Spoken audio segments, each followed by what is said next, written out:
जब भी हम म्यूचुअल फंड में इन्वेस्टमेंट की बातें करते हैं, सामान्य तौर पे हम म्यूचुअल फंड के हिस्टोरिकल CAGR या XIRR के बेसिस पे हम निर्णय लेते हैं कि हमें उस म्यूचुअल फंड में इन्वेस्ट करना चाहिए या नहीं करना चाहिए।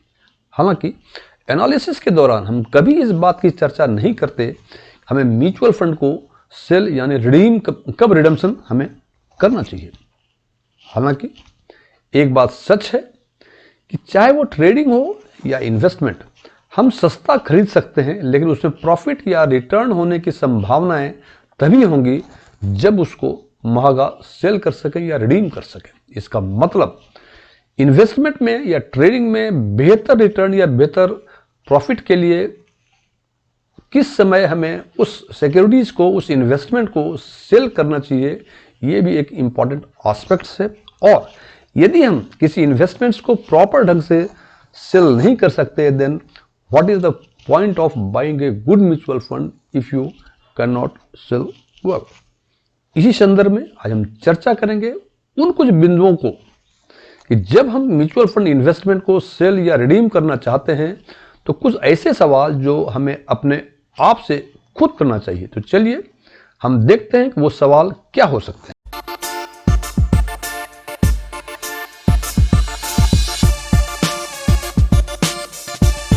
पहला सवाल, क्या फंड मैनेजर में परिवर्तन के कारण आप फंड को रिडीम कर रहे हैं? इस संबंध में फंड हाउस का कहना है कि फंड मैनेजर के चेंज होने के कारण फंड के परफॉर्मेंस में कोई प्रभाव नहीं पड़ता है। हालांकि फंड मैनेजर के चेंज होने से फंड के परफॉर्मेंस पे इंपैक्ट पड़ता है। इसको दो एग्जाम्पल के तौर पे समझा जा सकता है। पहला, HDFC ELSS का टैक्स सेविंग फंड, जिसका परफॉर्मेंस 2022 में टर्न अराउंड हो गया था। और जब इसको देखा गया कि टर्न अराउंड होने के क्या कारण है, तो ये पाया गया कि ये turn around performance is only because नए फंड मैनेजर ने टेक ओवर उस फंड हाउस को, उस फंड को किया था।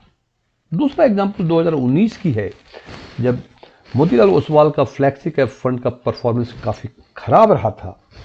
और जब इसके कारणों के बारे में पता किया गया तो ये पता चला कि लंबे समय तक रहने वाले फंड मैनेजर उस फंड हाउस को छोड़ के जा रहे थे और इनके कारण चूंकि नए फंड मैनेजर ने उसको टेक ओवर किया, और इसके कारण उसका परफॉर्मेंस 2019 में काफ़ी डिक्लाइन हो गया, काफ़ी गिर गया।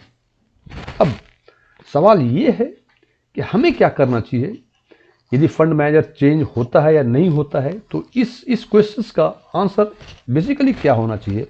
तो सबसे पहला, केवल फंड मैनेजर के चेंज होने के कारण फंड को सेल या रिडीम मेरे विचार से नहीं करना चाहिए। और यदि लंबे समय तक कोई फंड मैनेजर उस फंड हाउस को छोड़ के जा रहा है या आपने उस फंड में उसी फंड मैनेजर के कारण इन्वेस्ट किया हुआ था और वो फंड मैनेजर वो फंड हाउस छोड़ के जा रहा है, तो निश्चित रूप से आपको अपने फंड को सेल या रिडीम करना चाहिए। नंबर 2, यदि फंड हाउस के चीफ फाइनेंस ऑफिसर, जो कि सामान्य तौर पे उस फंड के इन्वेस्टमेंट स्ट्रेटजी को डिसाइड करते हैं, यदि वो फंड हाउस को छोड़ के जा रहा है तो निश्चित रूप से आपको उस फंड से स्विच आउट या रिडीम करना चाहिए या सेल करना चाहिए। चूंकि चीफ फाइनेंस ऑफिसर फंड के इन्वेस्टमेंट स्ट्रेटजी को डिसाइड करता है, अब दूसरा चीफ फाइनेंस ऑफिसर आएगा, हो सकता है उसकी स्ट्रेटजी कुछ डिफरेंट हो, तो निश्चित रूप से ये इंपैक्ट करेगा उस फंड के परफॉर्मेंस। दूसरा सवाल, क्या आप अपना फंड खुद मैनेज कर सकते हैं? जैसा कि हम जानते हैं कि डायरेक्ट प्लान का परफॉर्मेंस या रिटर्न नॉर्मली रेगुलर प्लान के कंपैरिजन में 1% के आसपास का अधिक होता है। और इस हिसाब से यदि हम 10 लाख रुपए 20 साल के लिए इन्वेस्ट करें तो डायरेक्ट प्लान और रेगुलर प्लान के कॉर्पस में डिफरेंस, यानी डायरेक्ट प्लान में जो कॉर्पस होंगे वो रेगुलर प्लान के कंपैरिजन में 27 लाख के आसपास अधिक होंगे। इससे ये समझ में आता है कि हमें यदि हमारा कोई भी इन्वेस्टमेंट रेगुलर प्लान में है तो उसको डायरेक्ट प्लान में स्विच ओवर जरूर करना चाहिए। लेकिन ये निर्णय लेने के पहले हमें दो बातों का ध्यान रखना पड़ेगा कि जैसे ही आप रेगुलर प्लान से डायरेक्ट प्लान में स्विच करेंगे, आपको इस बात का कॉन्फिडेंस होना चाहिए कि आपको फंड मैनेज करने का पूरा नॉलेज है, तभी आप रेगुलर प्लान से डायरेक्ट प्लान में स्विच करें या सेल करके जाएं उसमें। नंबर 2, चूंकि रेगुलर प्लान से आप स्विच करेंगे डायरेक्ट प्लान में, तो टैक्सेशन के लिहाज से माना जाता है कि जैसे कि स्विच आउट करें या सेल करें, कैपिटल गेन टैक्सेशन का इम्पैक्ट उस कॉर्पस पे आएगा। यानी यदि आपका रेगुलर प्लान में कॉर्पस बन रहा था 10 लाख रुपए, उसको स्विच कर दिया आपने डायरेक्ट प्लान में, तो 10 लाख रुपए पर जो भी कैपिटल गेन बनेगा उस पे टैक्सेशन का इम्पैक्ट होगा। तो ये भी ध्यान रखें स्विच करने के पहले कि टैक्सेशन का इम्पैक्ट कितना पड़ा है। कि ऐसा तो नहीं कि टैक्सेशन का इम्पैक्ट कहीं डायरेक्ट प्लान में स्विच करने से होने वाले फायदे से अधिक हो। यदि ऐसा होता है तो स्विच ना करें, लेकिन ऐसा नहीं होता है, आपको बिल्कुल स्विच करना चाहिए, जो कि माना जाता है it is as good as sale of the fund, mutual fund. तीसरा सवाल, क्या आपका फाइनेंशियल गोल तेजी से पूरा होने वाला है? सबसे बेहतर समय म्यूचुअल फंड सेल करने का तब होता है जब आपका फाइनेंशियल गोल अचीव हो जाए। लेकिन चूंकि मार्केट वोलेटाइल होता है, तो कहीं ऐसा ना हो कि जिस टाइम आपका फाइनेंशियल गोल अचीव होने की संभावनाएं हो, उसी टाइम मार्केट क्रैश कर जाए और आपके सपने आधे अधूरे रह जाए। इसलिए हो सकता है कि ये स्ट्रेटजी अंत तक इंतजार करने का रिस्की हो सकता है। उदाहरण के तौर पे हम देखें, मान लिया जाए कि किसी इन्वेस्टर्स ने 2010 में लमसम इन्वेस्टमेंट किया हुआ था और उनको बच्चों के एजुकेशन के लिए 1 करोड़ रुपए चाहिए था।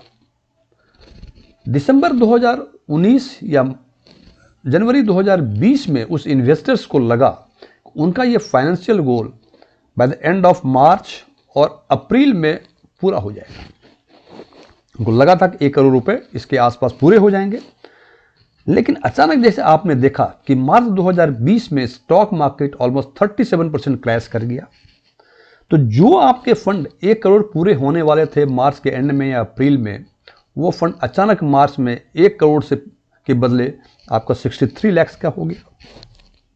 अब जनाब, ये हादसा आपके साथ ना हो, इसका क्या उपाय किया जाए? तो देखें, ये सवाल पूछें अपने आप से कि यदि आपका फाइनेंशियल गोल पूरा होने के कगार पे है या लगता है आपको कि 1.5-2 साल में पूरे हो जाएंगे, तो जिस वर्ष आपके पूरे होने की उम्मीद लग रही है उसके 2-3 साल पहले से यू स्टार्ट SWP यानी सिस्टमेटिक विड्रॉल प्लान।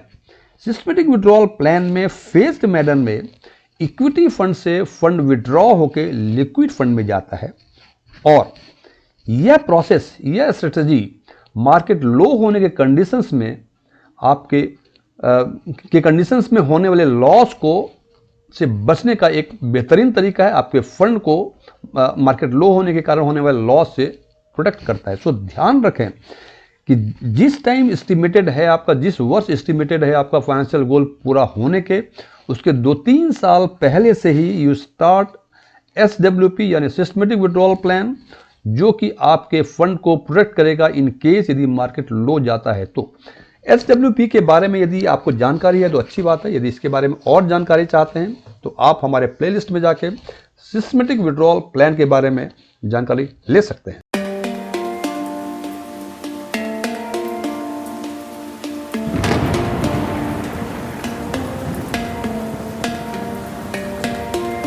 चौथा सवाल, क्या आपके फंड की रेटिंग अचानक गिर गई है?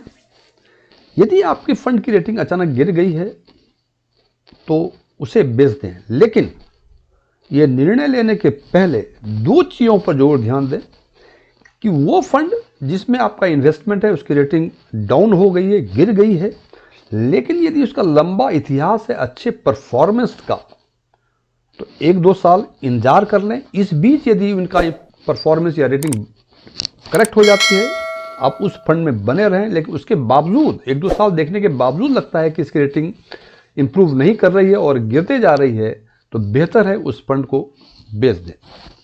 यदि फंड नया हो, ये तो पुराने फंड की बातें होंगी जिसका लंबा इतिहास है, लेकिन वैसे फंड जिसमें आपका इन्वेस्टमेंट है लेकिन उसका लॉन्ग हिस्ट्री नहीं है, नया फंड है और उसकी रेटिंग गिर गई है, तो उस केस में 3 से 6 महीने का इंतजार करें। यदि उसमें सुधार आता है तो उस फंड में बने रहें, यदि सुधार नहीं आता है तो इस फंड से निकल जाएं, यानी अपने फंड को रिडीम कर लें।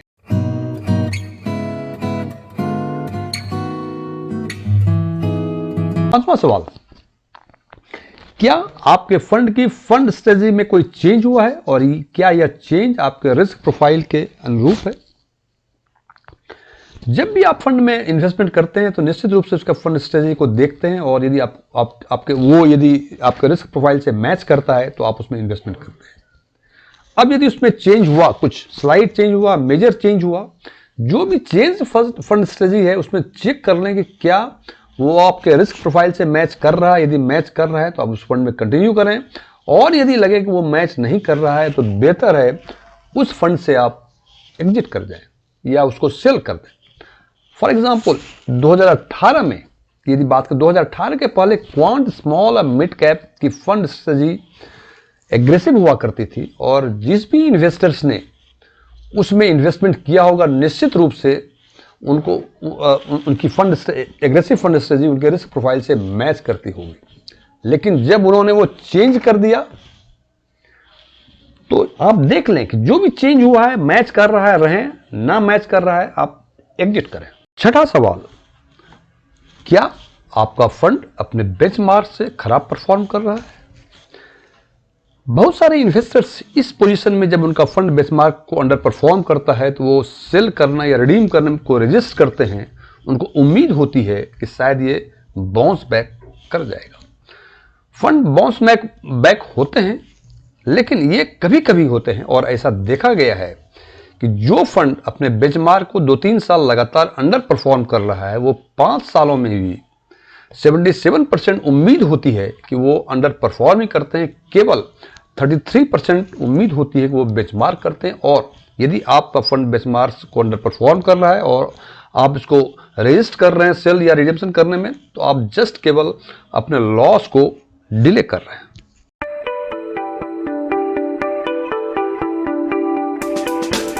लास्ट वर्ड्स, जब हम फंड को सेल करते हैं, ये सामान्य अवस्था में फंड को रिडीम या सेल नहीं करते। या तो हमें कोई इमरजेंसी होती है तब करते हैं, हमारा फाइनेंशियल गोल पूरा होने वाला होता है तब करते हैं, कोई बड़ा परचेस करने होता है तब करते हैं, या फंड को रिबैलेंस करते हैं तब करते हैं। फंड को सेल करना या रिडीम करना is not a small thing, it's a very big thing in your investment decision.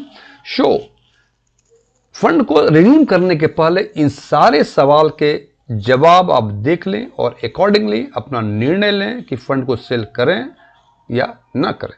Thank you.